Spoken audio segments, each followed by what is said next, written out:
নমস্কার সবাইকে। তো আজকে আমরা একটা নতুন ভিডিও করছি এবং আমাদের সাথে আজ অতিথি রয়েছেন। তো আজকে বক্তব্য শুনে নেবো। আচ্ছা, তুমি আমাদের কি বলবে?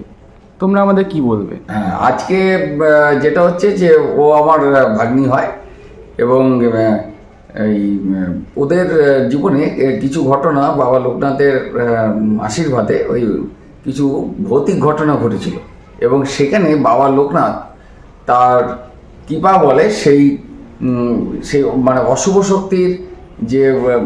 শক্তির মাধ্যমে যে ভৌতিক ঘটনাগুলো ঘটেছিল সেইগুলোর হাত থেকে ওরা রক্ষা পায়। সেটার ব্যাপারেই ওই আমার ভাগ্নি কিছু বলবে, তারপরে আমি ওই মানে আমার দু একটা আমার জীবনে যে ঘটেছিল অদ্ভুত ঘটনা সেগুলো আমি বলবো। হ্যাঁ, তুই বল। হ্যাঁ, নমস্কার। আমি আমাদের জীবনের দুটো ঘটনা। তোমার নামটা বলে দাও একটু। আচ্ছা, আমার নাম দেবারতী সেন, আমি মামার ভাগ্নি, ওটাই পরিচয় আমার। হ্যাঁ, ঠিক আছে। তো আমার দুটো ঘটনা, আমাদের একটা আমার বাড়িতেই হয়েছিল, মানে দুটোই আমার বাড়িতে। প্রথম যেটা ছিল সেটা হচ্ছে যে আমাদের বাড়িতে ছাদে ঢিল পড়তো, ঢিল পড়ার আওয়াজ পাওয়া যেত এবং সেটা খুবই জোরে জোরে ঢিল পড়ার আওয়াজ পাওয়া যেত। তো আমরা ভাবতাম যে ওটা কি রোজই পড়তো? হ্যাঁ, রোজই পড়তো। মানে কখন পড়তো? রাতের বেলা। ও, মানে রাতের বেলা, মানে সে রাতে কখন? সেটা মানে রাতে ঘুমিয়ে পড়ার পর 10টা 12টা, মানে মধ্যরাতে। হ্যাঁ হ্যাঁ হ্যাঁ, সেই সময় আর কি। মানে আমরা ঘুমিয়ে পড়েছি, হঠাৎ করে মনে হলো রাতে ছাদে ঢিল পড়ছে, মানে দুমদুম করে আওয়াজ হতো। দুমদুম করে আওয়াজ হতো। আচ্ছা আচ্ছা আচ্ছা আচ্ছা। তো এবার আমরা ভাবতাম যদি কেউ ঢিল ছুঁড়ে মারেও তো তাহলে তো থাকবে। তো আমরা পরের দিন যখন সকালে গিয়ে দেখতাম কিছু পেতাম না। তো এরকম অনেকদিন কন্টিনিউ হয়েছে। আচ্ছা, ওখানে কি ঢিল দেখা যেত? না না, থাকতো না, কিছুই থাকতো না, কিন্তু একদম পরিষ্কার আওয়াজ হতো, এই দুমদুম করে ঢিলগুলো পড়ছে। একটা ঢিল পড়লে যেন আওয়াজ হয়, সেটা কি বড় আকারের ঢিল? সেটা বুঝতে পারতাম না। তো মানে ঢিল পড়লে যেমন আওয়াজ হয় সেরকম। এবার রাতে ঘুমও ভেঙে যেত ঢিল পড়ার, কন্টিনিউ পড়তেই থাকতো। হ্যাঁ হ্যাঁ হ্যাঁ, আচ্ছা। বিড়াল হাঁটলেও ওরকম আওয়াজ হবে না। তো তারপরে মামা আমাদের বাড়িতে গেলেন দেখার জন্য, মানে আমরা বুঝতেই পারছিলাম যে কিছু সমস্যা থেকে থাকবে। তো মামা আমাদের বাড়িতে গেলেন, উনি কিছু ক্রিয়া করলেন ওখানে, আর উনি যন্ত্র আমাদের দিলেন, গৃহযন্ত্র। সেটা রাখার পরে আস্তে আস্তে এই জিনিসটা কমে গেল এবং তারপর থেকে এখনো পর্যন্ত ওরকম কোনো অসুবিধা হয়নি। মানে বাড়ির ছাদে ঢিল পড়া থেকে শুরু করে এরকম কোনো অসুবিধা হয়নি। শুধু সেটাও নয়, মানে আমাদের বাড়িতে এরকম হতো যে লোকজন গেলে তারা বলতো যে আমাদের ভয় লাগছে। এরকম হতো যে কেউ বসে আছে, সে মনে করলো যে পাশ থেকে কেউ চলে গেছে, এদিকে কেউ চলে গেছে, কেউ বাথরুমে রয়েছে, কিংবা ঘর থেকে আওয়াজ পাওয়া যাচ্ছে যখন সেখানে কেউ নেই। এটা তুই জানতাম না, এটা খেয়াল করিনি তখন। হয়তো তোরা বলেছিলিস, আমার খেয়াল নেই। ও মানে ব্যাপার হচ্ছে এটা দিনের বেলাও হতো? এটা দিনের বেলাতেও হতো। এটা তো আমার খেয়াল নেই, হয়তো বলেছিলিস, খেয়াল নেই। তা মানে ধর কেউ বসে আছে, হঠাৎ করে মনে হলো পাশ দিকেও চলে গেল, বা সে মানে ধর সিঁড়ি দিয়ে হেঁটে উপরে উঠছে, বা মানে আওয়াজ পাওয়া যেত, আওয়াজও পাওয়া যেত। হ্যাঁ, ফুটকাট দিনের বেলা পাওয়া যেত, এরকম হতো। এবার আমরা ছোট ছিলাম, স্কুল টুলে চলে যেতাম, অতটা খেয়াল করিনি। কিন্তু যারা বাড়িতে যারা আসতেন, অতিথি যারা আসতেন, তারাও বলেছেন যে এরকম পাওয়া যেত। এবার সবাই আর কি এড়িয়ে যেতেন যে ঠিক আছে, হচ্ছে হচ্ছে। কিন্তু ঢিল পড়াটা এড়ানো যায়নি, কেন ওটা এতটাই ডিস্টার্বিং ছিল যে এত কানে আসতো, রাতে ঘুম ভেঙে যেত। তো তারপরে মামা গিয়ে কাজ করার পরে ওটা অ্যাকচুয়ালি শান্ত হয়। আর আরেকটা জিনিস যেটা হয়েছিল সেটা হচ্ছে যে একবার এরকম হয়েছিল, আমার মা ফোন খুঁজে পাচ্ছিলেন না হঠাৎ করে। আমাদের বাড়িতে টিভি খারাপ হয়ে গেছিল, টিভি সারানোর লোক এসেছিল, টিভি সারিয়ে দিয়ে সে চলে যায়, কিন্তু তারপরে থেকে মা ফোন খুঁজে পায় না। এবার আমি তখন, আমার অফিস ছিল সে সময়, তো আমাকে মা তো ফোন করতে পারেনি। এবার আমি মাকে ফোন করছি, ফোনে পাচ্ছি না। তো আমার পাশে একজন আমার রিলেটিভ আছেন, ওনাকে ফোন করেছিলাম। ফোন করে বললাম যে বলতে মা ফোন ধরছে না, কি মাকে তো ফোনই পাচ্ছি না, ফোন ধরছে না, ফোনই পাচ্ছিলাম না। তো মাকে গিয়ে বলার সঙ্গে সঙ্গে মা খুঁজে দেখেছে মায়ের ফোন নেই। এবার আমাদের তখন সবার মাথায় মানে ঘুরছে যে কেউ এসেছে বাড়িতে, সে নিয়ে চলে গেছে কিনা ফোন। কিন্তু যাই হোক, সেটা খানিকক্ষণ খোঁজাখুঁজির পরে পাওয়া যায়নি। এবার মা ওই সেই রিলেটিভকে দিয়ে, যিনি এসেছিলেন আমাদের টিভি সারাতে, তাকে ফোন করান যে বাই চান্স ফোন তার সঙ্গে চলে গেছে কিনা, কিন্তু সেরকম কিছু হয়নি। তো তারপরে আমি মামাকে ফোন করি যে মামা এরকম একটা ঘটনা ঘটেছে, ফোনটা কি পাওয়া যাবে না, চুরি হয়ে গেল শেষমেশ। মানে আমরা অ্যাকচুয়ালি খুব ছোটখাটো বিষয় মামার কাছেই জানাই, যা কিছু হোক না কেন। তো মামা তখন বললেন যে আমি বসে দেখছি। তো কিছুক্ষণ বাদে মামা ওই আমার রিলেটিভকে ফোন করে বললেন যে বাড়িতেই আছে, আরেকবার খুঁজে দেখতে পাবো। এবার মা তো বাড়ি খুঁজেছে, মা বিছানায় বসেছিলেন, বিছানা থেকে উঠে খুঁজেছেন। তারপরে মা বলছেন আমার শাড়ির ভেতর থেকে আমি পেলাম ফোনটা, মানে আমি শাড়ি পরেছিলাম সেখান থেকে টুক করে ফোনটা নিজে উঠে, কিন্তু মা অলরেডি ঘোরাঘুরি করেছেন, তখন পাননি, পরে পেয়েছেন। মামা বলার পরে তারপরে মায়ের শাড়ির ভেতর থেকে আর কি ফোন পাওয়া গেছে। তো তখন মামা বললেন যে কোনো এক শক্তিশালী অশুভ আত্মা আর কি এটা যেটা করেছিল সেটা হচ্ছে ভয়ঙ্কর, যে কোনো একজন মানে তোদের বিরুদ্ধে, তখন মানে আমি নাম বলা মুশকিল ঠিক না, কারণ একটা অশুভ একটা পিচার সাধক ভয়ঙ্কর, তার মানে ওই যেটাকে বলা হচ্ছে মানে কি বলবো ব্ল্যাক ম্যাজিক বা এই জাতীয় কিছু করেছিল ভয়ঙ্কর ভাবে, একের পর এক ক্ষয়ক্ষতি করার জন্য। এইটাও তার মানে অশুভ প্রক্রিয়ার একটা ব্যাপার। সেখানে তাদের এই অদ্ভুত অদ্ভুত ক্ষমতার মাধ্যমে তারা এইগুলো তারা করতে পারে। কেননা এটারও যত শক্তি আছে পৃথিবীতে, সমস্ত শক্তি হচ্ছে আলো হোক অন্ধকার হোক, সবই ভগবানের শক্তি। ভগবানের বাইরে তো কিছু হতে পারে না, হবেও না। কিন্তু অন্ধকারের শক্তিটা ভগবান সাপোর্ট করে না, মানে আলোর মানে সবসময় হচ্ছে ভগবান সাপোর্ট করে হচ্ছে আলোর শক্তিকে, কেমন অন্ধকারের শক্তিকে সাপোর্ট করে না। তো সেখানে ওইটা হচ্ছে দিদির ওখান থেকে মানে শাড়ির মধ্যে থেকে যে ফোনটা বেরোলো, এটা ওই সময় আমি মানে বিশেষ করে বাবা লোকনাথের দেয়া বিশেষ একটা দিব্য শক্তিকে আহ্বান করা হয়েছিল। ওরা যেখান থেকে যে ওই ফোনটা তন্ন করে খুঁজেও পাওয়া যায়নি, সেই ফোনটা তারা কৃপা করে ওই দিব্য শক্তির মাধ্যমে ফোনটা তারা প্রদান করে। এখানে এরকম বহু ঘটনা আমার জীবনে আছে, তা তোদের ক্ষেত্রে ওই ঘটনাটা ঘটেছিল, ওইভাবে ফোনটা পাওয়া গেছিল। সেদিনকে না হলে হয়তো মানে আমাদেরই কোনো ক্ষতি হয়ে যেত। মানে মামা বলেছিলেন যে মায়ের উপর দিয়েই খুব বড় কোনো ফাড়া যেত যদি, হ্যাঁ ফোনের উপর দিয়ে ফোনের উপর দিয়ে গেছিল, নাহলে ওই অশুভ পিচার সাধকের বিরাট একটা মানে কি বলবো রাগ ছিল যে কোনো কারণই হোক দিদির পরে, মানে তোর মায়ের প্রতি। তা সেইখানে মানে লোকনাথ বাবা কি হলো যে ওই ফোনের উপর দিয়ে গেল, আবার ফোনটাও বাবা লোকনাথের আশীর্বাদে তার কৃপাতে তার দেয়াই মানে তার কৃপাতেই আবার ফোনটা আবার পাওয়া গেল। তা এই যে দুটো ঘটনাই হচ্ছে বাবা লোকনাথেরই মাহাত্মেরই জয় করে।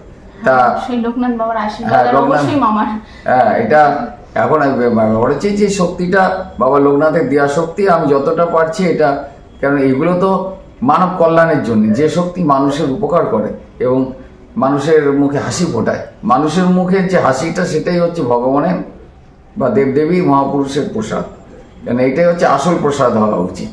যাই হোক, তা এখানে তোর তো এই দুটো ঘটনা তোর সে ঘটলো। আর আরেকটা আমি এই পিচাস শক্তি সম্পর্কে বলতে গিয়ে বলছি, যেহেতু মানে তোদের এই কাজটা মানে এরকম বহু কাজ করেছিলাম, সেই পিচাস যে মানে পিচাসের যে মানে যারা এই সমস্ত ব্ল্যাক ম্যাজিক করে, মানে এই ভদ্রলোক মানে ভয়ঙ্করভাবে কি হচ্ছে যে যখন আমি এটা করেছিলাম তারপরে আমার পরে ভয়ঙ্কর ক্ষিপ্ত, ওরাও বুঝতে পারে কে এটা কাটাচ্ছে। যদিও লোকনাথ বাবা মানে সবার উপরে রয়েছে, কিন্তু লোকনাথ বাবা হয়তো আমাকে দিয়ে মানে লোকনাথ বাবার শক্তি আমার মধ্যে দিয়ে তোদের উপকারটা হলো, যেটা আসল মূল কাণ্ডারি হচ্ছে বাবা লোকনাথ। আচ্ছা যাই হোক, তো এইখানে কি হলো, একবার ওই ঘটনার পরপরই যে ঘটনা ঘটলো, আমি ব্যাংকে একটা কাজে গেছিলাম, তুই অবাক হয়ে যাবি। সে ব্যাংকে কাজে, আমি তো এই চশমাটাই আমার চোখে থাকে। তা আমি যখন ব্যাংক থেকে আসলাম আমাদের গেটের সামনে, আমি দেখছি আমার চোখে চশমা নেই, এই চশমাটা নেই। তখন পাওয়ারটা আরো হালকা ছিল, হ্যাঁ, এবং এখন যে পাওয়ারটা আছে তার থেকে অনেক মানে এটা বলছি প্রায় তুই ধরে নে মোটামুটি ধরে নে বছর 13-14 বছর আগে, হ্যাঁ ব্যাংক থেকে, হ্যাঁ ওই সময় আসে। তা যখন আমি তখন হঠাৎ করে আমার কানে তখন লোকনাথ বাবাকে আহ্বান করলেন যে আমার চশমাটা গেল কোথায়, ব্যাংকে কি ফেলে আসলাম? এখন ব্যাংকে আমি ফেলে আসলাম না, কারণ এটা প্রোগ্রেসিভ করা আছে, মানে কাছে দূরে দুটোরই পাওয়ার। তাহলে আমার যদি কাছের পাওয়ার হতো তাহলে আমি ওইটা কাছের মানে ব্যাংকে যে সইটই বা যেটা করতে হয় অফিসিয়াল কাজ করার পরে চশমাটা ঢুকে খাপটির মধ্যে, আর এটা তো দূরেরটাও দেখবে, দূরেও তো আমার পাওয়ার রয়েছে, তাহলে আমি কি ওটা খাপটিতে ঢুকাবো না? তাহলে আমার চশমাটা গেল কোথায়? আর সব থেকে অবাক হবি, আমাদের মানে আমাদের এই পুরনো বাড়ি, সেখানে আমি 2-3 দিন হলো মানে যাইনি, মানে আমি নতুন বাড়িতেই যাতায়াত করেছি। এবার হঠাৎ করে একটা কানের কাছে লোকনাথ বাবার ইচ্ছা থেকে ফিসফিস করে বলল যে তোর চশমাটা ওই তোর পুরনো বাড়ির যে পুরনো টিভিটা আছে তার উপর আছে। আমি 3 দিনের মধ্যে যাইনি, আমি ব্যাংক থেকে আসলাম, ওই চশমাটা আমি টিভির উপর থেকে পেলাম। তার মানে এরা কতভাবে এই শক্তিগুলো সবসময় মানুষকে একটা বিভ্রান্ত করে, হ্যারাসমেন্ট করে। এই শক্তিগুলো হচ্ছে কি বলবো, এই শক্তিগুলো হচ্ছে সবসময় হচ্ছে মানব কল্যাণের বিরোধী শক্তি। তা যাই হোক, আরেকটা ঘটনা বলে আজকে মানে করব। সেই ঘটনাটা হচ্ছে মানে আমার এক পরিচিত ক্লায়েন্ট বহু আগে দেখিয়ে গেছিল, তা তার বাড়ির থেকে হঠাৎ করে একটা ফোন আসলো। ফোন এসে বললো যে দাদা, তার বাড়ি কলকাতার দিকে, উনি আর কি মানুষটা ভালো, উনি নানা ধরনের ব্যবসা বাণিজ্য করেন। তো উনি আমাকে বললো যে একটা আমাদের বাড়িতে একটা ঘটনা ঘটেছে, আমার মিসেসের মানে ওনার যে ওয়াইফ, তার হঠাৎ করে এই মুখের মধ্যে একটা টিউমার দেখা দিয়েছে। পরে সেটা বায়োপসি করে দেখা গেছে যে ওটা ক্যান্সার, বুঝতে পারলেন। এবং শুধু তাই নয়, ওনার নাতি হঠাৎ করে 2 মাসের নাতি হঠাৎ করে মানে শ্বাসকষ্টে মারা যায়, বুঝতে পারলেন। তা বললো যে এটা শুরু হয়েছে মাস 6 হলো, তার আগে পর্যন্ত কোনো অসুবিধা ছিল না। তো এইবার দেখ, এইখানে একটা অদ্ভুত ঘটনা। তা আমি বললাম যে ওরা বললো যে দাদা আপনি মানে কালকেই চলে আসুন। এবার আমি বললাম না, কালকে আমি যেতে পারবো না, কারণ আমাকে প্রস্তুতি নিয়ে তারপরে যেতে হবে। এবার প্রস্তুতি নিতে গিয়ে আমি ওই তোর মানে আমি বললাম 3-4 দিন পরে যাব। এবার 3-4 দিনের মধ্যে আমি সকালবেলা নিজের হাতে আমাদের বাগান থেকে ফুল তুলি। এবার আমি যেতে গিয়ে দেখছি যে আমার ডান পা বারে বারে মানে মনে হচ্ছে যেন পাটা মোচকে ভেঙে যাবে, এরকম মানে কিরকম বিঘ্ন সৃষ্টি হচ্ছে। আমি স্কুটি চালাচ্ছি, স্কুটি চালাতে গিয়ে দেখা যাচ্ছে যে ওই স্কুটির পিছনে মনে হচ্ছে কেউ বসে আছে। একজন বসে থাকলে যেরকম অনুভূতি হয় না, একটা চালাতে চালাতে বসে আছে। এবং এই যে বসে আছে, এবং সেটা আমি পুরো অনুভব করতে পারছি, কিন্তু তাকে দেখতে পাচ্ছি না। আয়ালা তো মহা মুশকিল হলো। তার মানে কি, ও চেষ্টা করছে গাড়িটাকে মানে আমাকে আটকানো বা আমাকে ম্যাস্ট করে দেওয়া। তার মানে কিরকম ভয়ানক অশুভ শক্তি, চিন্তা কর। আচ্ছা, স্কুটিটা মানে আরেকজন পিছনে বসলে কি হচ্ছে, একটা 6th সেন্স প্রত্যেকটা মানুষের মধ্যে কাজ করে, মানে কম হোক বেশি হোক কাজ করে। আমরা যেহেতু এই ভাইব্রেশনের মধ্যে ফলে পরিষ্কার বুঝতে পারছি যে পিছনে কেউ একজন বসলো। তাই বললাম যে তো মহা মুশকিল হলো। মানে আমাকে বারে বারে ইন্টিমেশন দিচ্ছে যে তুই যাস না। এবার আমার যেটা কাজ, আমার তো যেতেই হবে। এবার বারে বারে ডান পা, আমি সিঁড়ি দিয়ে নামতে যাচ্ছি, মনে হচ্ছে ডান পা মুচকে আছে। কোনোদিন এরকম হয় না, সে 1-8 হতে পারে, কিন্তু রোজই এক দিনই 4-5 বার করে হবে কেন? যাই হোক, আমি লোকনাথ বাবার আশীর্বাদে সেটা কিছু হয়নি। তারপরে যেদিনকে আমি গেলাম, আমি ওই আমার ড্রাইভারকে বললাম যে তুমি অমুক সময় আসো। কি আশ্চর্য, তুই অবাক হয়ে যাবি। সেই ড্রাইভার কোনোদিন যার ভুল হয় না, সে কি করলো, মানে আরেকটা গাড়ি নিয়ে সে কলকাতায় চলে গেল। সে আর মানে সে বললো দাদা আমি কেন চলে আসলাম, মানে ভুলের মতন, আমি নিজেই বুঝতে পারছি না।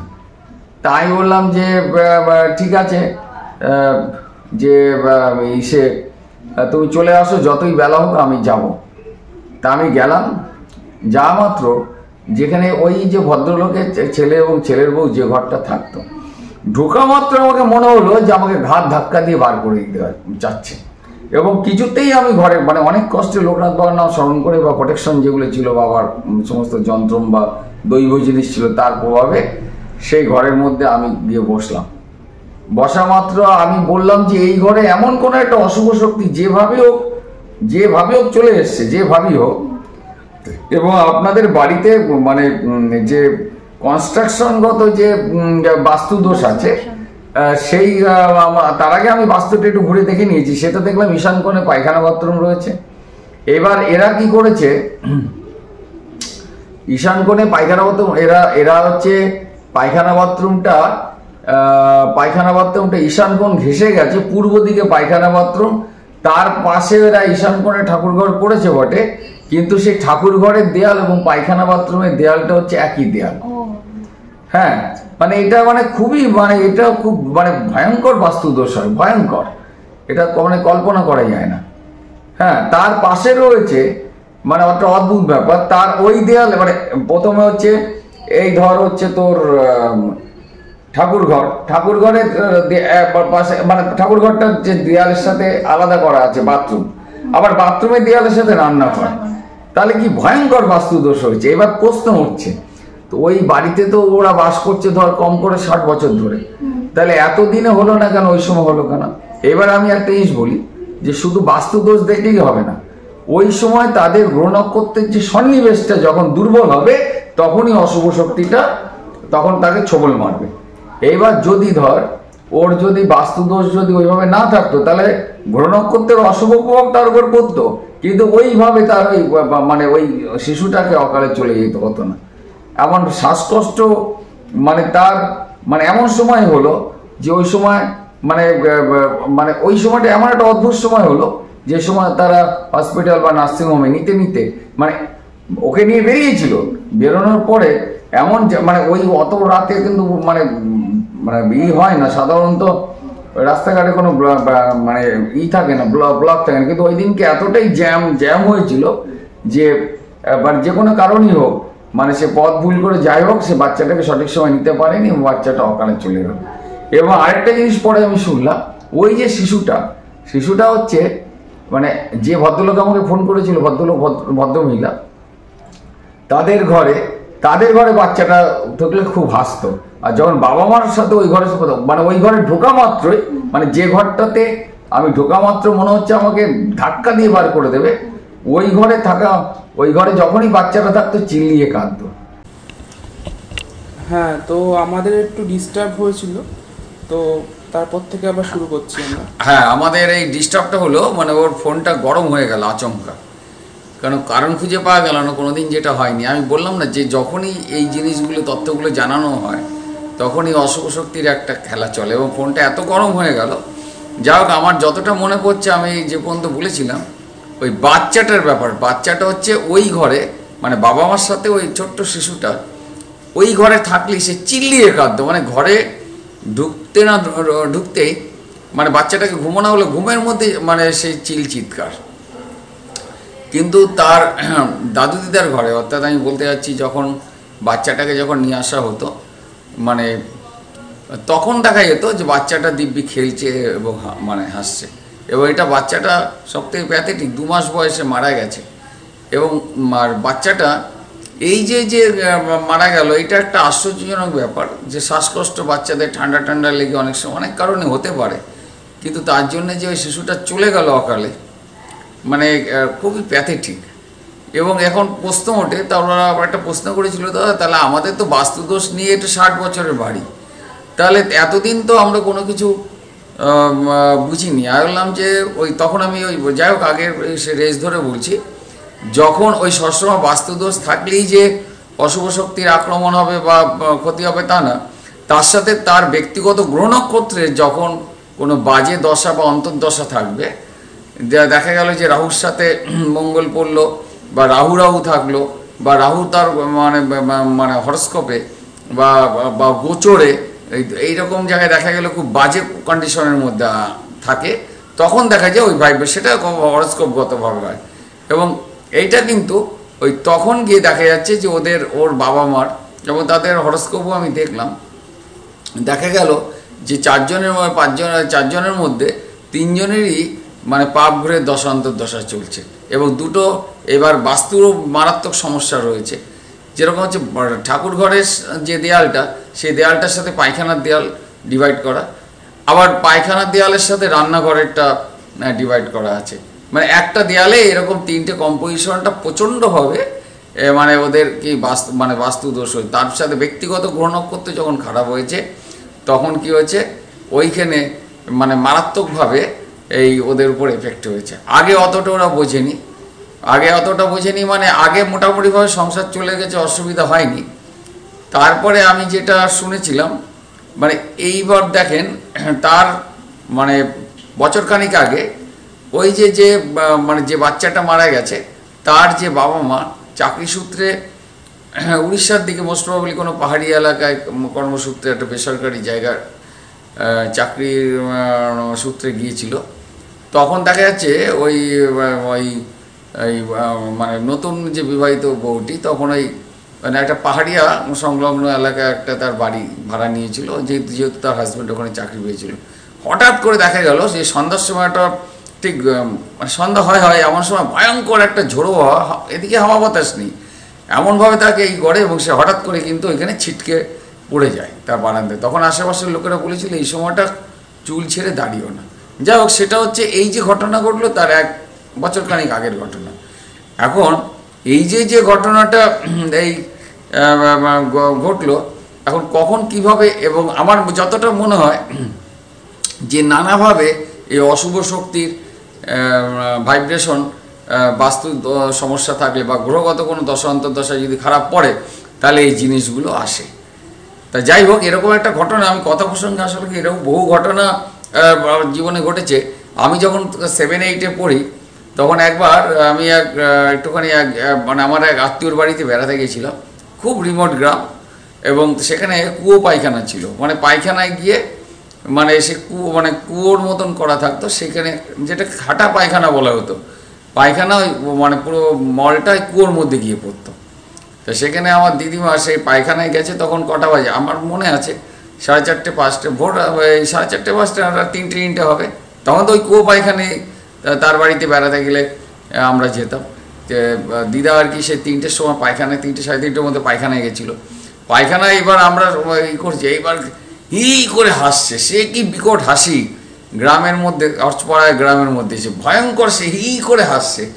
হাসতে হাসতে সে পাগলের মতন সে বদনা নিয়ে ছুটে বেরিয়ে গেল। তারপরে তো তাকে কি করা হলো, তারপরে অজ্ঞান হয়ে দাঁতে দাঁত লেগে সে অজ্ঞান হয়ে পড়ে গেল। তারপরে যখন তার জ্ঞান ফিরানো হলো, তারপর সে কাউকে চিনতে পারছে না, উদাসীন দৃষ্টি। তারপরে ডাক্তারখানায় নিয়ে যাওয়া হলো, ওখানে কাছাকাছি ডাক্তারখানা আছে, এবং সেখানে ডাক্তারবাবু বললো যে কোনো কারণে হচ্ছে মনের উপর চাপ পড়েছে বা হ্যানা ত্যানা, সে যার জন্য এমনি সাময়িকভাবে স্মৃতিভ্রষ্ট হয়েছে। আর কি করে সে অদ্ভুত হাসি, মানে সে হাসি শুনলে গায়ে রক্ত জল হয়ে যাবে। তারপরে ওখানে এক মায়ের মন্দিরের এক ঠাকুরমশাই ছিল, উনি এসে ঝাড়িয়ে দেন এবং একটা তাবিজ দিয়ে দেন। তার পরমুহূর্তেই দেখা গেল উনি একদম সম্পূর্ণ সুস্থ হয়ে গেল। এরকম বহু ঘটনা আছে। হ্যাঁ, তুই একটা কি বলছিলিস, তোর ফোনটা কি হয়েছিল? মা যখন ফোন পেয়েছিলেন তখন ফোনটা খুব গরম হয়ে গেছিল।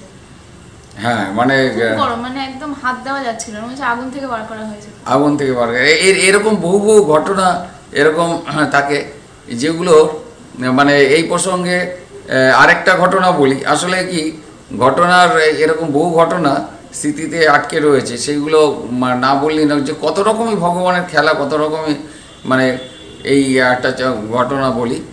ঘটনাটা হচ্ছে যে আমি একবার একটা সাইকেল নিয়ে, তখন দেখবেন রেসিং কার বেরিয়েছে, দেখবি রেসিং কার ওই যে সে এরকম মানে ব্যাকা মানে বেল্টসের মতো তারের ব্রেক, রেসিং কার বেরিয়েছে। তো এইবার আমি আমার এক বন্ধুর বাড়ি গেছি, একটুখানি বারাসাতেরই একটুখানি রিমোট গ্রাম। তখন আমি বলছি আজকের থেকে 40 বছর আগে, তখন তো বারাসাতে তো আরও ওই নপাড়া টপাড়া এই অঞ্চলগুলো আরও মানে পুরো গ্রাম, বারাসাতেই দেখা যায় টিম করে মেন রাস্তায় লাইট জ্বলছে।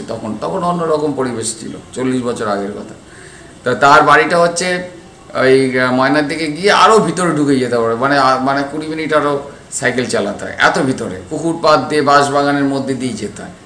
তা আমার সাইকেলে তখন ওই ডাইনামা দিয়ে ছোট্ট করে লাইট লাগানো ছিল, যে যাতে এরকম জায়গায় গেলে যাতে লাইটটা, তখন রোড লাইটগুলো টিম করে জ্বলতো, একটা সেই আলোটা একটা ভৌতিক পরিবেশ সৃষ্টি করতো।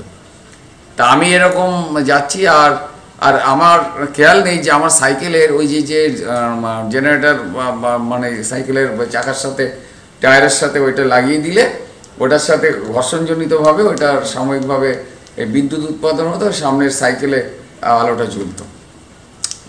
তো ওইটা যে কদিন আগে নষ্ট হয়ে গেছে, তারটা ছিঁড়ে গেছিলো।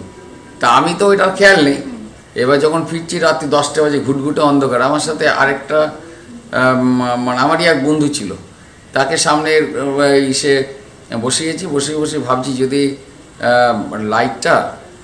লাইটটা যদি জ্বলতো, বাবা লোকনাথকে বলছি যে লাইটটা যদি জ্বলতো তাহলে এই ঘুটঘুটে অন্ধকারের মধ্যে পুকুর পাড় কোনটা বাঁশবাগান, মাটির রাস্তা, কিছুই চিনতে পারছি না। আরও 20 মিনিট সাইকেল চালাতে হবে, কোথায় গিয়ে পড়বো? ঘুটঘুটে অন্ধকার, তো কোনো লাইটই নেই, অন্ধকারের মধ্যে সাইকেল চালাচ্ছি।